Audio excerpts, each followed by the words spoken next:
Hi there, welcome back to my channel. So today I'm going to teach you the real meaning of the saying actions speak louder than words.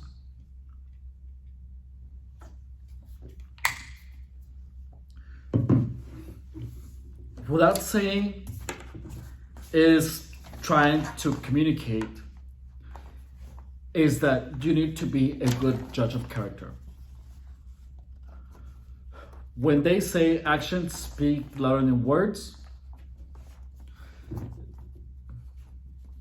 it is a warning to tell you not to let spoken words distract you from what the person is actually doing. So first of all, in order for you to be able to see this or to understand it, you have to have your mind open. Most people refuse to accept that we are at war continuously, particularly chosen ones or people where it's obvious that they're meant for something big,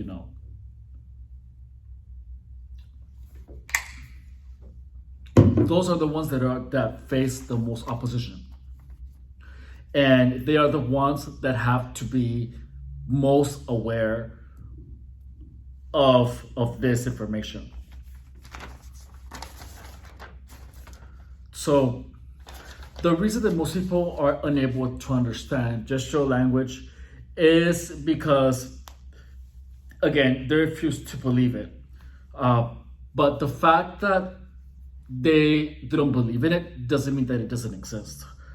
I personally, until just a couple of years ago, I was forced to see that evil does exist. I pretty much lost everything because of it. I almost lost myself. So when I tell you that evil exists and it is hard to accept that you have to be for the rest of your life on the lookout for dangerous people, it's ugly, and I refuse to believe it. But God, I learned my lesson. It's tragic, it's a really hard truth to accept. And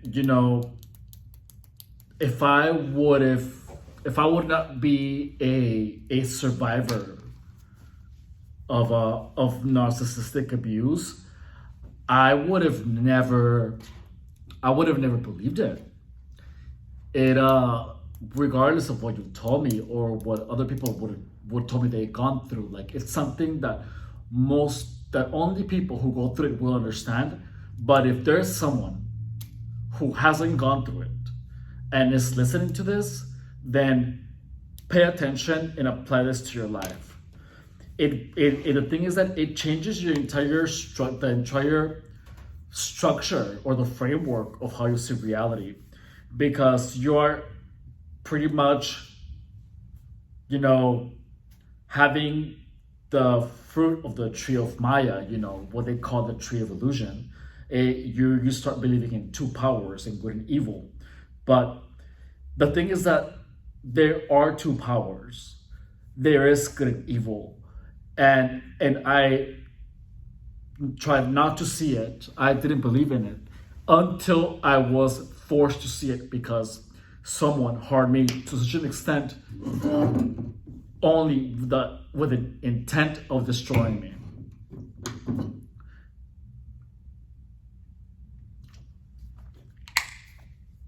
And that is just something that I have to accept and work with it. Now, let's start. So, before the existence of spoken language, we have to communicate somehow.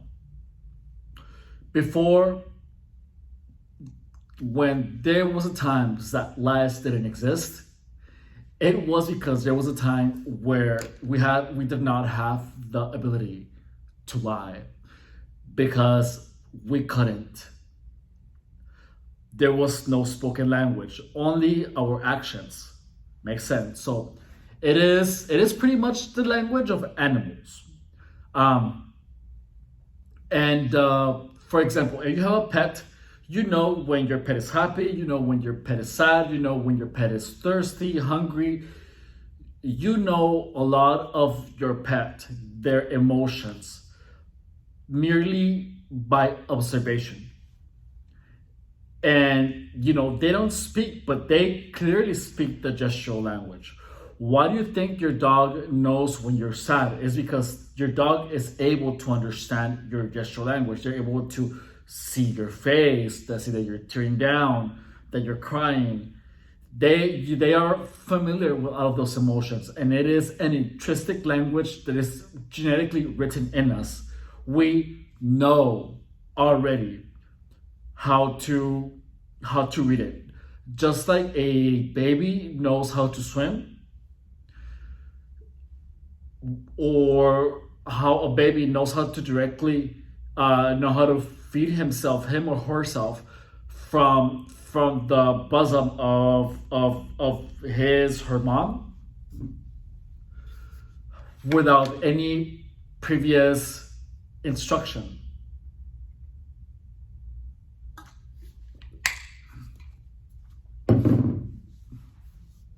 As a personal trainer, I have to know when my client is tired, when they have reached their limit, when they can't take it anymore, when it's too much weight. All of these little nuances I have to see, and they're literally speaking to me, but without saying anything. So any form of movement is expressing something of the mind. Now, when spoken language was invented, then the game changed. So, narcissists, psychopaths, deceivers, evil people in general, they spoken language is their primary tool for deflection, deception, and distraction. So, for example, politicians use it a lot. For example, when Monica Lewinsky and Bill Clinton did their thing in the Oval Office, Clinton used deflection because he didn't say that he did not have a blowjob from Monica. All he said was, Monica and I did not have relations, sexual relations. And possibly they didn't. So he wasn't lying, but he never answered the question.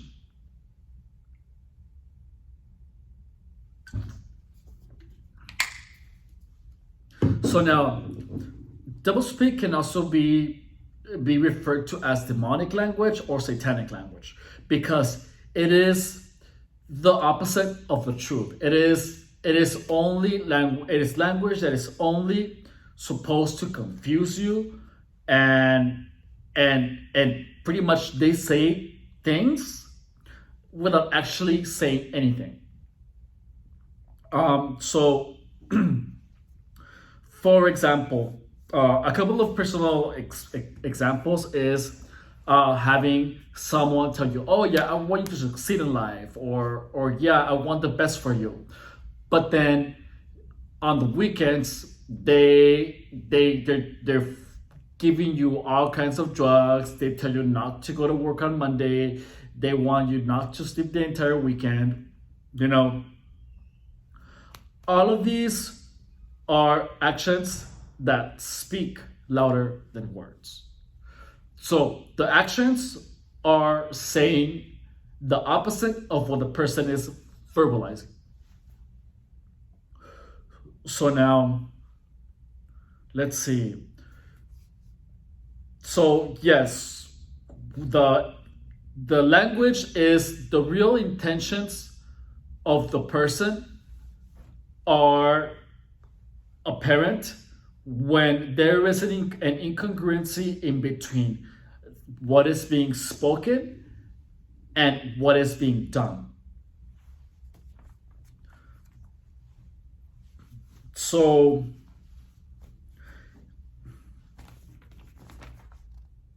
another example.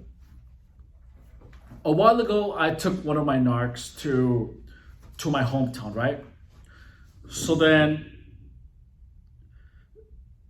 we were passing by my school, and I was like, "Oh, look, here's where I went to school. This was my elementary, whatever." And he refused to look at it. I was like, "Look, there it is," and he literally went like, "Ah!" And we even stopped the car, and we parked. And he was driving, and then I told him, "What the fuck was that? What happened? Are you okay?" And then he was, "Oh, I'm sorry, blah, blah, blah." He apologized profusely. And my main concern was that he was okay. But then I literally asked him, "Are you okay? What's wrong? What is it?" He just said, "Oh, baby, I'm sorry. I don't know what happened, blah, blah." But, I didn't know about narcissism by then. So then I couldn't deduce that what he wanted is to be the first one to show me his school. So, but a month later, we went to LA, and he literally took me to his school to see it. He was like, "Baby, look, baby, look." And and then I immediately recalled what he did. So then I refused to look at it. I was like, "Well, fuck you." But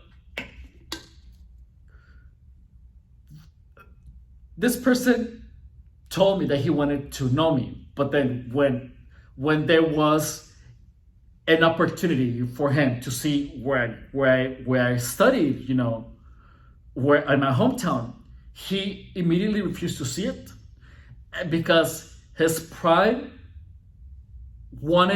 his ego wanted me. He wanted to be the first one to show me where he studied. I mean, honestly, I think that is the stupidest thing. So that's how childish narcissists are. Is that you are never gonna know why they do things unless you have a clear conceptualization of their character traits. So now, if someone would do that to me, we would have not kept driving until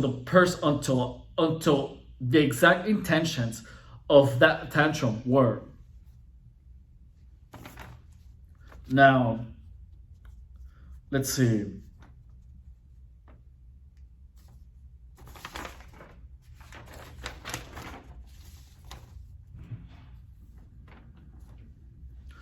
So, in order for you to be able to understand the language of actions, excuse me, you have to keep your mind open to the possibility of them being a narcissist. But if you have no conceptualization of a narcissist, the actions that these people do are invisible. The narcissist acts, you are not going to see them because you don't have the framework to understand it. So the knowledge of narcissism is crucial for everyone. Everyone has to have knowledge of narcissism. Everyone. If you have children, you have to tell them there's good people and bad people.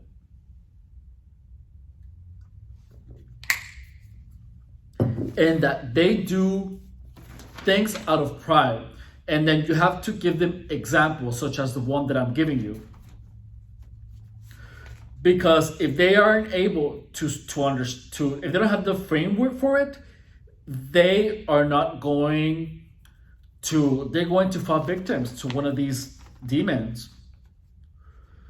So then again, let's see.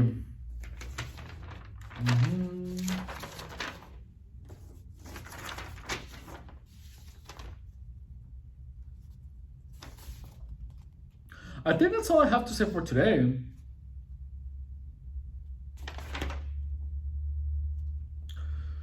So, or about another example, let's say it could be someone telling you, oh, I don't want to take too much of your time, but yet they are taking too much of your time. And again, they are distracting you with their words. So, the real character of people, I mean, everyone has their social mask, right? So then you need to learn how to see through it. So when people can put on a mask, perhaps when you had a job interview, you put on the mask of being the perfect employee. I mean, everyone has to comply with societal rules. But let's say, for example, if someone is trying to deceive you from seeing their actual character, if you spend time with them, pay attention, particularly when there are times of high pressure, of stress, when things do not go their way. Is under stress and under pressure is when the real nature of people come out. Pay attention. So micro expressions, facial expressions, gesture movements are also gestural language. They are also evidence of thought. They're manifestations of what they are thinking. Even when you are going to see their actions, their facial expressions, and if it is an emotion that they don't want you to know that they have, they will deny it and they will never admit to it. But regardless of what these people tell you, do not let that deceive you. The body does not lie. Always believe what the body is saying before you believe what they are verbalizing.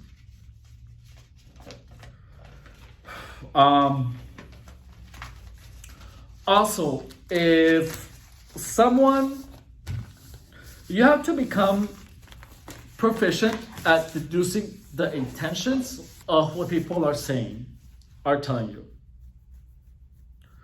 So, again, everything is an expression of what the person is saying.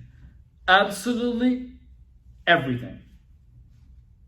So, let's say, I think that's all I have to say for today. Just know that you should practice reading people, trying to deduce people's intentions by their actions. If someone speaks to you, figure out what are they trying to do. Are they trying to get information from me? Or are they trying to show something off? How are they? Do they say anything with the intention of trying to make me feel better or trying to make me feel worse? To sympathize with me, not to sympathize with me, or anything. So it is, even when the intentions are mundane and they are nothing serious, or when they are trivial, do not always keep observing them. So that way, when something significant comes your way, you will have the proficiency in gestural language of deducing what was the intention of the person, and that way you can become a better judge of character. All right, that is all I have to say for today. Thank you so much. Have a good day. Bye.